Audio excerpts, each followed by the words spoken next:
Hello everyone, स्वागत है आप सभी का हमारे यूट्यूब चैनल में। इस वीडियो में हम आज आप सभी को दो अज्ञात राशि वाले रेखीय समीकरण को हल करना सिखाएंगे। तो दो अज्ञात राशि वाले रेखीय समीकरण को हल करने के लिए दो विधियों को अपनाया जाता है। पहली विधि है प्रतिस्थापन विधि और दूसरी विधि है विलोपन विधि। तो आइए हम बारी बारी से दोनों विधियों से युगपत समीकरण को हल करना सिखाएंगे। तो यहाँ पर देखिए, ये पहला सवाल हमारा है 2x प्लस वाई बराबर 7, 4x माइनस 3y बराबर माइनस। तो ये दो अज्ञात राशि वाले युगपत समीकरण हैं। अब इनको हल करने के लिए हम प्रतिस्थापन विधि से कैसे हल करेंगे? तो प्रतिस्थापन विधि से हल करने के लिए सबसे पहले इन दोनों समीकरणों में से किसी में एक अज्ञात राशि का मान दूसरे के पद में निकाल करके उसे हम दूसरे समीकरण में रख करके दूसरी अज्ञात राशि का मान निकाल लेते हैं। अब आइए देखिए, तो ये हमारा पहला समीकरण है 2x प्लस वाई बराबर 7 और ये हमारा फर्स्ट इक्वेशन है। और दूसरा समीकरण हमारा है 4x माइनस 3y बराबर माइनस 1, ये दूसरा समीकरण है। अब यहाँ पर पहले समीकरण से हम y का मान x के पद में निकालते हैं। अब यहाँ देखिए, समीकरण 1 से अब यहाँ y बराबर होगा 7 माइनस 2x, y बराबर 7 माइनस 2x। अब यहाँ हम y का मान x के पद में निकाल लिए। अब इस y के मान को समीकरण 2 में रखेंगे। समीकरण 2 में समीकरण 1 से y का मान रखने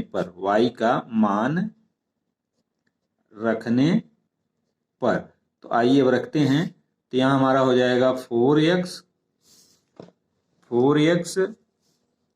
माइनस 3y बराबर माइनस 1 है। अब यहाँ y के स्थान पर 7 माइनस 2x रखते हैं, तो ये हमारा हो जाएगा 4x minus 3 into 7 minus 2x बराबर माइनस 1। अब इसको हम सिंप्लीफाई कर लेंगे। ये हमारा एक अज्ञात राशि का रेखीय समीकरण आ गया है। अब यहाँ पर इसको 4x माइनस 21 हो जाएगा, माइनस यहाँ बाहर है और इसे अंदर ऋण है, तो 3 दूनी 6, माइनस में माइनस से गुणा होगा तो प्लस हो जाएगा, प्लस 6x बराबर माइनस 1।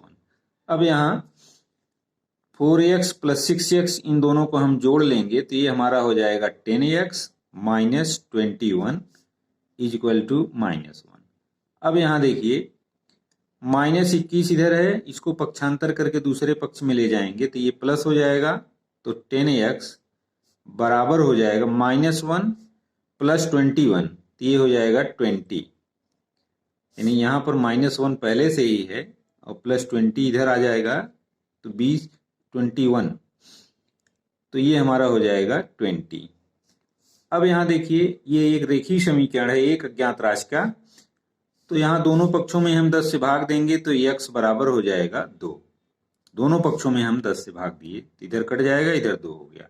इस तरीके से हमारा x का मान प्राप्त हो गया। अब इस x के मान को हम पहले समीकरण में रख दें, पहले या दूसरे किसी में भी रखा जा सकता है। तो x का मान समीकरण 1 में रखने पर हमें y का मान प्राप्त हो जाएगा रखने पर। तो यहाँ पर y बराबर 7 माइनस 2x है, 7 माइनस 2x है, तो ये बराबर हो जाएगा 7 माइनस 2 इंटू x बराबर 2 आया है, तो ये हमारा हो जाएगा 7 माइनस 4 और ये हो जाएगा 7 में से 4 घटाएंगे 3, तो ये y का मान हमारा आ गया 3। तो इस तरीके से हम x और y का मान प्रतिस्थापन विधि से प्राप्त करते, अर्थात अब यहाँ पर हमारा x बराबर 2 और y बराबर 3, यही जो दिया गया समीकरण है उसका हल होगा। आशा करता हूं कि ये सवाल आपकी समझ में आ गया होगा। एक बार पुनः देख लीजिए।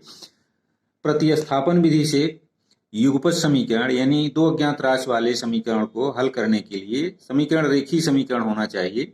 उसको हल करने के लिए हम एक अज्ञात राशि का मान दूसरी अज्ञात राशि के पद में निकाल करके उसे दूसरे समीकरण में रखते हैं तो वह रेखीय समीकरण बन जाता है एक अज्ञात राशि वाला। उसको हल करके हम उस अज्ञात राशि का मान निकाल लेते हैं, फिर उसे पहले समीकरण में रख देते हैं तो दूसरी अज्ञात राशि का मान निकल आता है। इस तरीके से सॉल्व हो जाते हैं सवाल। अब आइए प्रतिस्थापन विधि तो हो गया, अब हम विलोपन विधि से कैसे दो अज्ञात राशि वाले रेखीय समीकरण को हल करते हैं अगले उदाहरण में समझाएंगे। ये रहा हमारा दूसरा सवाल। 10x धन 3y बराबर 75, 6x माइनस 5y बराबर 11 को विलोपन विधि से हल कीजिए। तो यहाँ पर देखिए विलोपन विधि से हम हल करने के लिए इसमें हम एक अज्ञात राशि पहले समीकरण और दूसरे समीकरण में एक अज्ञात राशि के गुणांकों को बराबर कर लेते हैं। इसके बाद उनको जोड़ या घटा लेते हैं, फिर दूसरी अज्ञात राशि का मान निकाल लेते हैं। तो आइए देखिए, ये रहा हमारा पहला समीकरण 10x प्लस 3y बराबर 75, ये पहला समीकरण है। और दूसरा समीकरण हमारा है 6x माइनस 5y बराबर 11। अब यहाँ देखिए, इसमें चाहे हम x के गुणांक को और चाहे y के गुणांक को बराबर कर दे दोनों समीकरणों में। इसमें अगर x के गुणांक को बराबर करना है तो पहले समीकरण में हम 6 से गुणा कर दें और दूसरे समीकरण में 10 से गुणा कर दें तो दोनों के गुणांक बराबर हो जाएंगे। तो यहाँ पर ये हमारा दूसरा समीकरण है। तो समीकरण एक में हम 6 से गुणा कर देते हैं तो ये हमारा हो जाएगा 60x प्लस 18y बराबर 6 से गुणा कर रहे हैं हम, 6 पचे 30, 6 सत्ते 42 और 3 45, ये 450 हो गया। इसको मान लीजिए तीसरा समीकरण है। अब यहाँ पर हमने किया समीकरण एक में हमने 6 से गुणा किया, अब इसमें हम 10 से गुणा कर दे रहे हैं तो ये भी हो जाएगा 60x माइनस 10 पचे 50, 50y बराबर 110, ये हो गया। ये समीकरण 4 मान लेते हैं हम। अब यहाँ हमने समीकरण 2 में समीकरण 2 गुणे 10 से हमने गुणा कर दिया। इस तरीके से जो काम करते हैं हम वो लिखते जाते हैं तो स्पष्ट रहता है। अब यहाँ पर हम इन दोनों में से अब गुणांक बराबर हो गए x के, घटा लेंगे, घटाएंगे तो वह विलुप्त हो जाएगा। अब यहाँ लिखेंगे, घटाएंगे तो यहाँ चिन्ह बदल जाएगा, ये प्लस है तो माइनस हो जाएगा, ये माइनस है तो प्लस हो जाएगा और ये भी माइनस हो जाएगा। और अब यहाँ पर देखिए 60x है और ये 60x, ये विलुप्त हो गया। अब यहाँ पर 18x है, 50x है, तो ये हो जाएगा 50 10 60, 68y बराबर, अब यहाँ इसमें से घटाएंगे तो 0, 5 में से 1 घटाएंगे तो ये 4 आएगा और यहाँ पर 4 में से 1 घटाएंगे तो 3 आएगा, तो 340 ये हुआ। अब ये एक रेखीय समीकरण एक अज्ञात राशि का हो गया। अब इसमें हम y का मान निकालने के लिए दोनों पक्षों में 68 से भाग दे देंगे। आइए भाग दे देते हैं तो y बराबर हो गया 68 में, जब हम 340 में 68 से भाग देंगे तो ये हो जाएगा 340 बटे 68, तो यहाँ पर 5 बार जाएगा, सीधे सीधे काट लेंगे क्योंकि 5 अट्ठे 40, 5 छक 30, 4 34, तो y का मान हमारा आ गया 5। अब इस y के मान को हम समीकरण 1 या 2 किसी में भी रख सकते हैं। y का मान समीकरण 2 में रखने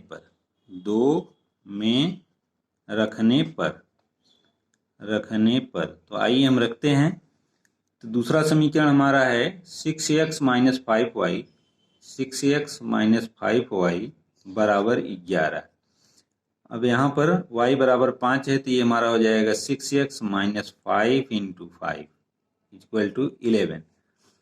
अब यहाँ पर हम इसको सरल कर लेंगे तो ये हो जाएगा 6x माइनस 25 बराबर 11। ये हमारा एक अज्ञात राशि का रेखीय समीकरण आ गया। अब यहाँ दोनों पक्षों में हम 25 जोड़ देंगे, ये हमारा हो जाएगा 6x बराबर 11 धन 25, इधर ये कैंसिल हो जाएगा तो ये 6x बराबर होगा हमारा 25 और 11 ये 36 होगा। अब यहाँ दोनों पक्षों में हम 6 से भाग दे देंगे तो x बराबर हो जाएगा 6। अर्थात अब समीकरण, दोनों समीकरणों के मान आ गए, x बराबर 6 और y बराबर 5। यही समीकरण का हल होगा, यही हमारा आंसर होगा। तो इस तरीके से हम कोई भी ये दो अज्ञात राशि वाले समीकरण दिए गए हों जो रेखीय समीकरण हों, तो उनको आसानी से हम चाहे प्रतिस्थापन विधि से हल कर लें, चाहे विलोपन विधि से। तो आज हमने आप सभी को संक्षेप में समझाने का प्रयास किया। अगर वीडियो अच्छा लगे तो लाइक और शेयर करें, और चैनल पर नया हो तो प्लीज़ चैनल को सब्सक्राइब करें। मिलते हैं अगले वीडियो में, तब तक के लिए धन्यवाद।